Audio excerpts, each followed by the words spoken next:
حضرت عبداللہ یہ ہمارے حضور رحمت عالم صلی اللہ تعالیٰ علیہ وسلم کے والد ماجد ہیں۔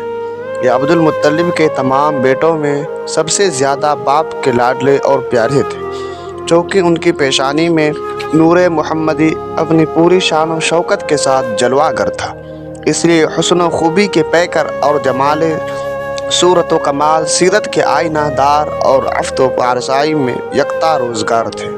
قبیلہ قریش کی تمام حسین عورتیں ان کے حسن و جمال پر فریفتہ اور ان سے شادی کی خواستگار تھیں، مگر عبد المطلب نے ان کے لیے ایک ایسی عورت کی تلاش میں تھے جو حسن و جمال کے ساتھ ساتھ حسب و نسب کی شرافت اور عفت و پارسائی میں بھی ممتاز ہو۔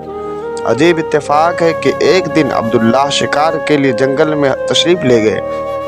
ملک شام کے یہودی چند علامتوں سے پہچان گئے تھے کہ نبی آخر الزماں کے والد ماجد یہی ہے۔ چنانچہ ان یہودیوں نے حضرت عبداللہ کو بارہا قتل کر ڈالنے کی کوشش کی۔ اس مرتبہ بھی یہودیوں کی ایک بہت بڑی جماعت مسلح ہو کر اس نیت سے جنگل میں گئی کہ عبداللہ کو تنہائی میں دھوکے سے قتل کر دیا جائے، مگر اللہ تعالیٰ کی حفاظت نے اس مرتبہ بھی اپنے فضل و کرم سے بچا لیا۔ عالم غیب سے چند ایسے سوار ناگہاں نمودار ہوئے جو اس دنیا کے لوگوں سے کوئی مشابہت ہی نہیں رکھتے تھے۔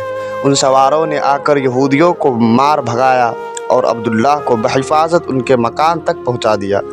وہب بن مناب بھی اس دن جنگل میں تھے اور انہوں نے اپنی آنکھوں سے یہ سب کچھ دیکھا، اس لیے ان کو عبداللہ سے بے انتہا محبت و عقیدت پیدا ہو گئی اور گھر آ کر یہ عزم کر لیا کہ میں اپنی نور نظر آمنہ کی شادی عبداللہ ہی سے کروں گا۔ چنانچہ اپنی اسی دلی تمنا کو اپنے چند دوستوں کے ذریعے انہوں نے عبد المطلب تک پہنچا دیا۔ خدا کی شان کے عبد المطلب اپنے نور نظر عبداللہ کے لیے جیسے دلہن کی تلاش میں تھے، وہ ساری خوبیاں حضرت آمنہ بنت وہب میں موجود تھیں۔ عبد المطلب نے اس رشتے کو خوشی خوشی منظور کر لیا۔ چنانچہ 24 سال کی عمر میں حضرت عبداللہ کا حضرت بی بی آمنہ سے نکاح ہو گیا اور نور محمد صلی اللہ تعالی علیہ وسلم حضرت عبداللہ سے منتقل ہو کر حضرت بی بی آمنہ کے شکم اطہر میں جلوہ گر ہو گیا۔ اور جب حمل شریف کو 2 مہینے پورے ہو گئے تو عبد المطلب نے حضرت عبداللہ کو کھجوریں لینے کے لیے مدینہ بھیجا یا تجارت کے لیے ملک شام روانہ کیا۔ وہاں سے واپس لوٹتے ہوئے مدینہ میں اپنے والد کے ننہال بنو عدی بن نجار میں 25 برس کی عمر میں وفات پا گئے اور وہیں دار نابغہ میں مدفون ہوئے۔ قافلے والوں نے جب مکہ واپس لوٹ کر عبد المطلب کو عبداللہ کی بیماری کا حال سنایا تو انہوں نے خبر گیری کے لیے اپنے سب سے بڑے لڑکے حارث کو مدینہ بھیجا۔ ان کے مدینہ پہنچنے سے قبل ہی حضرت عبداللہ راہ ملک بقا ہو چکے تھے۔